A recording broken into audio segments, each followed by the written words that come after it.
Hey, my name's Indy. I'm 22 and I'm a trans man living in Aberdeen. And welcome to Scot Trans. I'm new to Scot Trans YouTube channel. I'll be a contributor. I'll be uploading every Wednesday, hopefully, depending on my hectic schedule. So the first topic I'd like to discuss is basically my hopes for 2018. One of my hopes for 2018 would probably be to get fitter in general. I feel like I've put quite a lot of weight on. I'm all body positive, all body shapes are valid, but for me personally I feel like I'd be happier if I were healthier and shed a few pounds. So that's something I want to achieve this year, which I don't think is an unachievable. Yeah, another thing that I want to focus on this year would probably be to put more effort and promotion into my business.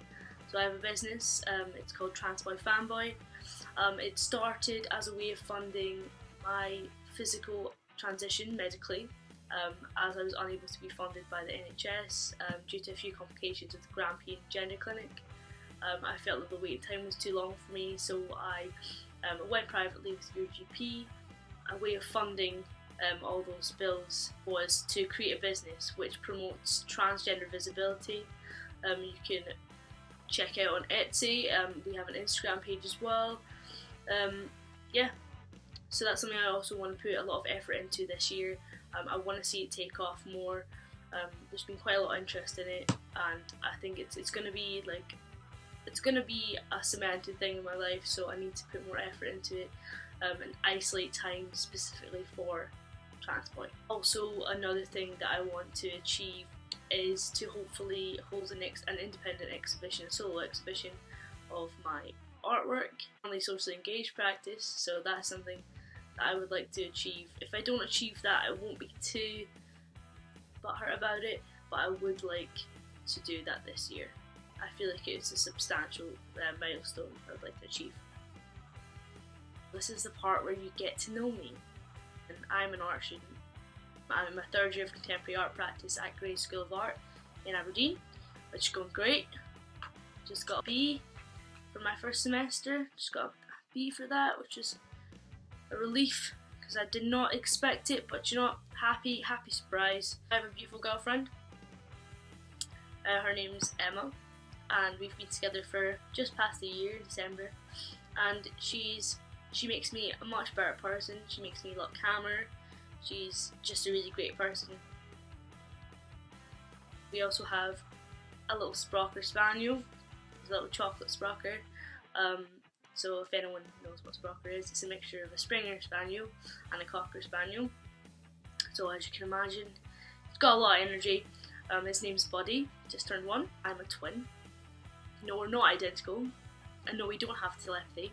We're fraternal twins, so it's like 2 separate sperm cells and 2 separate, ovum. I think that's what you call them. We'll just say eggs. 2 separate sperm and 2 separate eggs that basically fertilise at the same time, creating 2 little babies, well, fetus, that grow at the same pace in the same womb, but have their own food sources. They're basically just siblings, but born at the same time. So we have no similarities. We take breathing gaps when we laugh at the same time. Her name's Amber. We're basically like best friends. The most important thing about me that you need to know, I love The Grinch. Pay great attention to the film in general. You'll understand that The Grinch is actually a very cool guy, and it's actually Who's that are just not sound. They don't accept him because he's different. So for that reason, he's my favourite. And I'm going to show this, I actually have a tattoo of his face on my arm.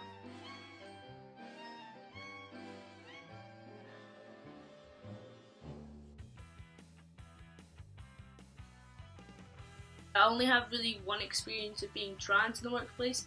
I have another few experiences of when I was younger and identified as a gay woman. I have a few experiences I might go back to. The only experience I really have as a trans man in a workplace is I used to work in a garden centre. I'm not going to name the garden centre because I don't really want that legal backlash. and I used to be the sales representative, so for like the award scheme they kind of have, so I'd go round and ask the little ladies and things if they wanted to join the reward scheme. Boss was a gay man, and you know, naturally I just assume that when someone else that I'm working with, a colleague or a boss or someone above me, is a member of the LGBT plus community, I normally assume that they are not transphobic. But this was not the case in this instance. He refused really to gender me in the correct way. He did call me by my chosen name, but I felt like it was callous. I didn't feel like he did it because he wanted to do it. Felt like he did it because he had to do it. I also wasn't made aware of the protocol that they had in place for a trans person and the way that I should be treated in the workplace.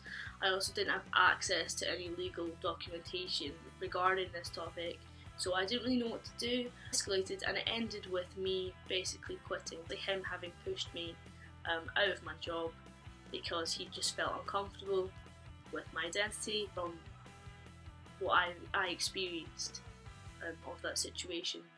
He was making excuses for not putting the effort in as an employer, which was even more kind of disturbing given that he was a gay man and probably had experienced similar situations before and would probably be against those situations.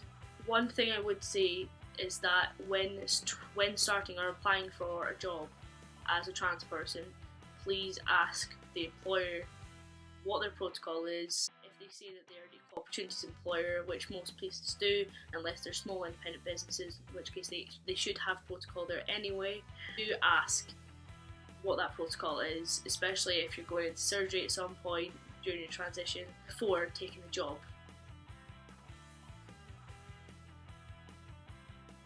I have mixed views on this topic just because of various reasons. If you've been previously diagnosed or are living with like a dissociative disorder or like schizophrenia, or if you are special needs, I don't feel like therapy is like extremely necessary. I just feel like if you are like dealing with those things and living with those things, that therapy would be beneficial just as another means of support throughout your transition. Therapy is really beneficial to some people. I feel like if you have that option, then take it. If you don't respond to it, you don't respond to it, but I feel like if it's there and you have that option, then I feel like it would kind of be a negative thing not to take it. Therapy isn't a negative thing. It's just there as an aid through life. It might not be good for you, you might find something else is better in aiding your transition. Like talking to friends and things, therapy can also be really expensive. And a lot of people don't qualify for NHS help. This question was quite like a controversial question because I don't feel like being a trans individual, I don't think that warrants you needing therapy. I feel like if you have like pre-diagnosed conditions, then that maybe warrants you like requiring therapy or wanting therapy throughout your transition. Everyone kind of needs therapy. Everyone probably needs some form of therapy. Life's tough, like from getting counselling to like on the opposite end of the spectrum, like yoga, like life therapy.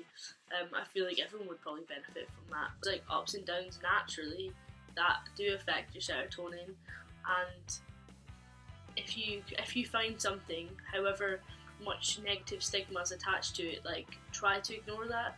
Like if something works for you and makes you feel more positive about living, like go for it, like do it.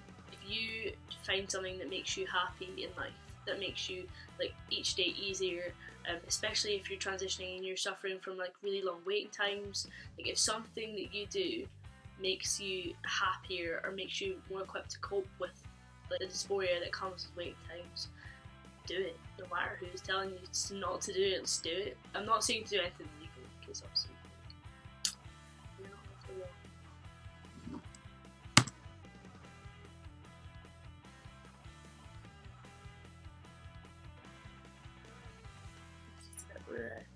Look at my hair and sort it. Can't even see my face but blurry. The whole video, my face has been blurry, and the minute that I lean forward, and literally, I'm not even a foot off the ground right now.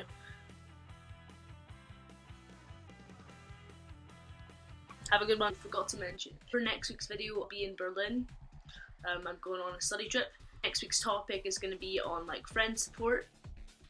Yeah, so stay tuned to watch that. There's probably going to be casting of my friends and my partner, and it's probably going to be really cheesy and a spin-off of the Friends intro. So yeah, stay tuned for that. Stay gold.